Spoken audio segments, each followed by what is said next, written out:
Welcome back to Cricket Cricket, and what a shameful defeat for Pakistan against West Indies in the second test being played in Multan. 3 दिन में ये test खत्म हो गया और West Indies after 34 years have secured a victory against Pakistan in Test cricket, and the Pakistan management have a lot to think about.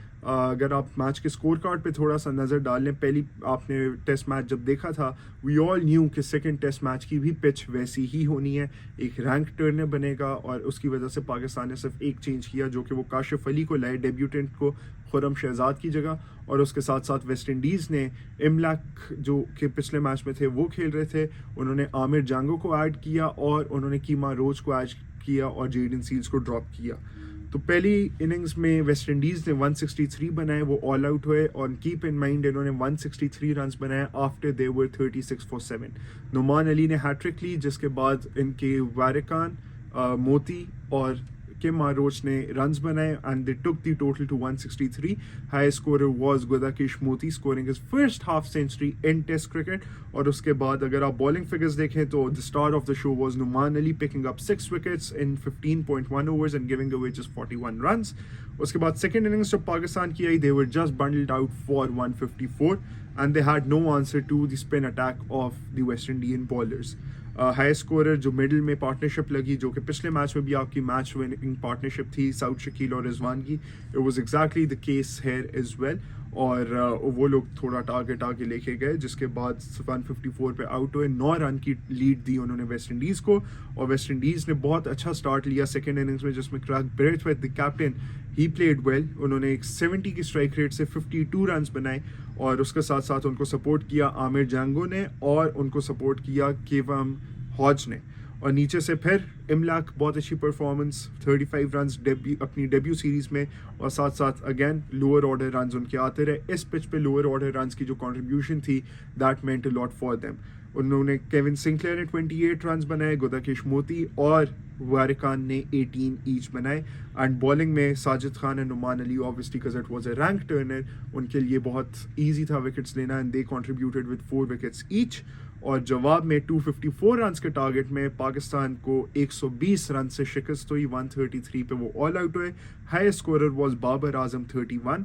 और आप अगर बैटिंग आप देखें सेकंड इनिंग्स में पाकिस्तान की, तो सबसे पहले आउट हुए आपके कैप्टन शान मसूद, उसके बाद आउट हुए आपके मोहम्मद हुरैरा, और उसके बाद आउट हुए कामरान गुलाम, जिसके बाद फिर बाबर आजम कल के डे एंड में आउट हुए। और आज जब ओवरनाइट स्कोर था तो south Shakeel was playing with the night watchman Kashif Ali, and आपके सामने है जो कि हाल हुआ पाकिस्तान टीम का। They had no answer to the West Indian bowling attack. Spin की स्ट्रेट बॉल मिस हो रही है, मिस टर्नर्स मिस हो रहे हैं, एज निकल रहे हैं, एंड द पाकिस्तानी बैट्समैन वो ऑल ओवर द प्लेस। अगर मैं सबसे पहले बात करूं कामरान गुलाम की, Kamran Ghulam needs to realise that Pakistan has sacrificed the place of their best batsmen over the past few years to accommodate him.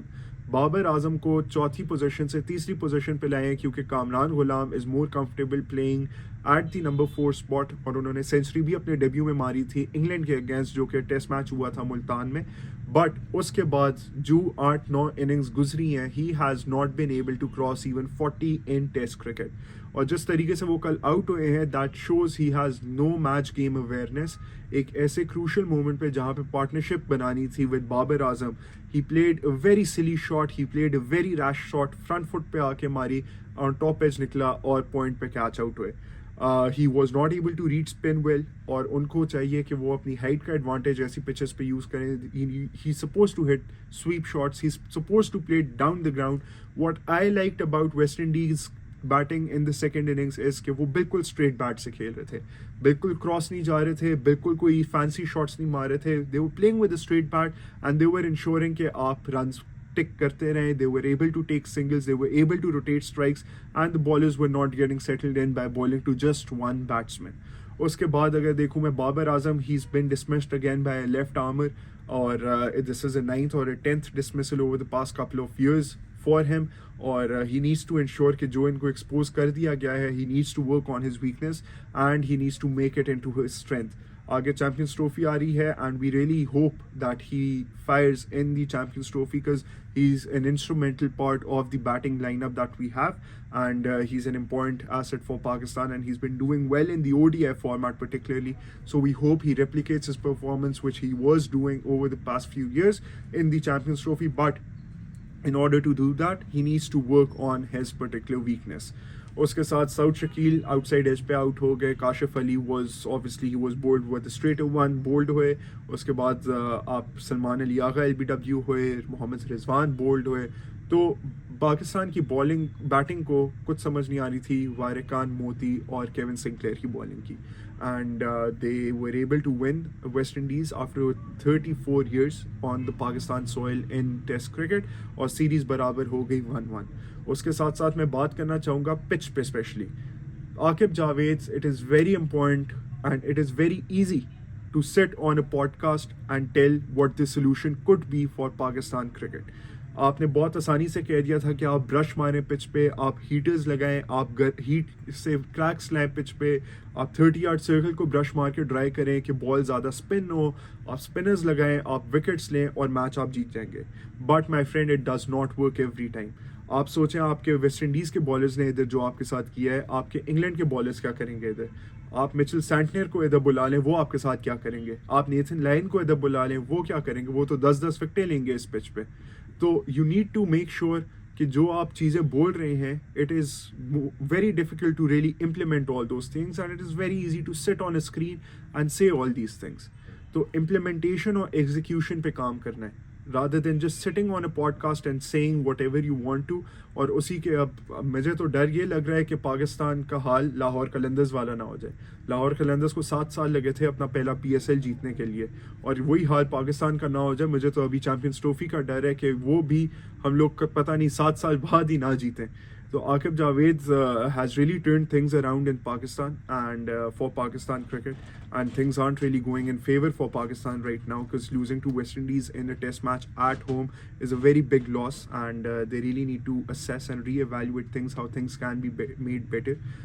Babar Azam को भी रन्स बनाने हैं, शान मसूद जो कि एक अच्छे फॉर्म में थे, उनको अपनी कैप्टनसी पे काम करना है because we seen 16 for 4 against Australia, we've seen 26 odd for 5 against Bangladesh at home, and then we saw 34 against for 7 against in West Indies in this particular test match. You need to go for the kill when you have the opposition down and out, but आप एक chance देते हैं opposition को वापस आने का, और आपके साथ जो हुआ है टेस्ट मैच में वही आपके साथ हर बार होता है.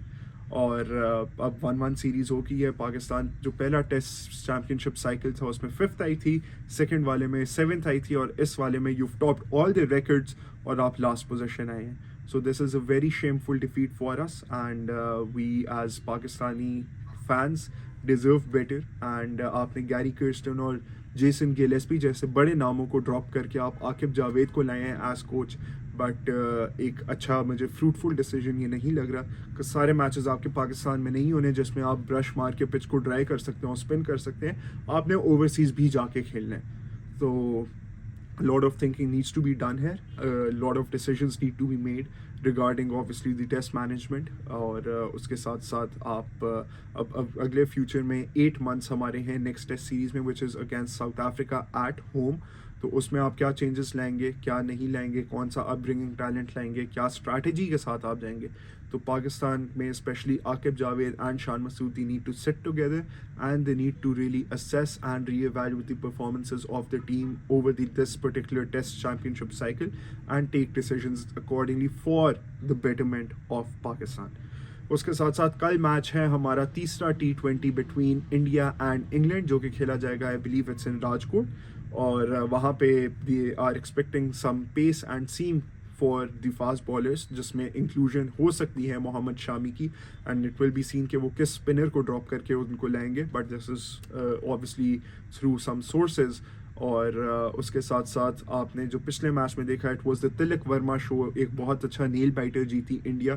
तिलक वर्मा ने सिंगल हैंडेडली बैटिंग में इंडिया को फिनिश लाइन क्रॉस कराई। The target was somewhere around 164 166 and एक बहुत अच्छी बारी खेली उन्होंने। और नीचे से रवि बिश्नोई के इंपॉर्टेंट रन आए, अर्शदीप के इंपॉर्टेंट रन आए, जिसकी वजह से उनको जीत मिली and they are 2-0 up in the series. और इंग्लैंड ने अपनी टीम अनाउंस कर दी है for the third T20 and they are going unchanged. They will be playing with the same team, which means Jamie Smith retains his place and Jacob Bethel is still not back, जो कि illness के बायस बाहर हो गए थे। और goose Atkinson की भी वापसी नहीं होगी और उनकी जगह ब्राइडन कार्स खेले थे, जिन्होंने पिछले मैच में 31 रन्स भी बनाए थे और 3 विकेटें भी ली थी। तो वो भी एक बहुत अच्छा इंक्लूजन है for England in the limited over circle. He is handy with the bat, he can bowl some good overs as well. और वो देखा जाएगा कि क्या इंग्लैंड हारेगी और 3-0 इंडिया जीत के सीरीज़ एक तरफ कर लेगी, या इंग्लैंड कम बैक करेगी, because they are capable of making a good comeback. We've seen them do well in T20s and they've really changed the way cricket is played around the world, especially in test cricket, जो कि baseball के नाम से है। But they need to be very careful with their shot selection as well. आप अगर पिछले T20 में fall of wickets देख लें तो I would say Phil Salt, Ben Duckett, Harry Brook, Liam Livingstone, everyone really played, Jamie Smith even, सब ने बहुत रैश शॉट्स खेली, एक ऐसे पॉइंट पे आउट हुए जहाँ पे रन्स फ्लो हो रहे थे। But rather than preserving their wickets, rather than rotating strikes, rather than playing sensible cricket, they went for hard hitting shots और उसके रिजल्ट में वो अपनी विकेट्स लूज करते गए। और जिसकी वजह से जो ये 166 था, ये आपका इजीली 180 190 भी हो सकता था अगर विकेट्स इन हैंड होती। तो they need to make sure that their shot selection is on point tomorrow and it is make or break for England in this particular series as well. और आप comments में ज़रूर बताइएगा who you think will be the winner of the match tomorrow between England and India। और आप ज़रूर बताइएगा कि इस पाकिस्तान की हार का रीज़न कौन है। Is it Aqib Javed? Is it Shan Masood की कैप्टनसी? और is it anyone else who you think it is? तो कमेंट्स में ज़रूर बताइएगा। तो जू क्रिकेट की अपडेट्स आती जाएंगी, हम आपके सामने लाते जाएंगे। गद्दाफी स्टेडियम से भी अपडेट्स ये हैं कि जो मेन गेट्स लगना शुरू हो गए हैं, the work is under process there. Ground के अंदर सारा काम हो चुका है, अब जो मेन बिल्डिंग का काम है, बाहर पैनल्स लगाने हैं और उसके साथ साथ the roads outside are getting ready as well. तो I think just a matter of 3 to 4 days and the work will be completed there as well, and keep in mind that the schedule for the Tri Series has been announced as well।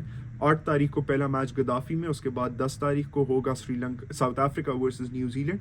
पहला match होगा Pakistan south Africa, दूसरा होगा south Africa New Zealand, जिसके बाद Pakistan team और सारी teams चली जाएंगी कराची, जहां पे वो आपस में खेलेंगी और फिर जो फाइनल है वो खेला जाएगा, I believe it is on the 15th of February।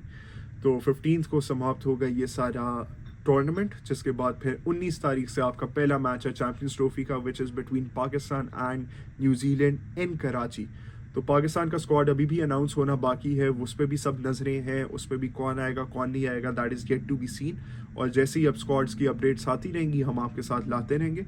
तो अंटिल देन, आपको अगर वीडियो पसंद आई, do like, do share with your friends, family and the cricket fraternity. Don't forget to subscribe as well. Until then, Uzair Rahman, thank you.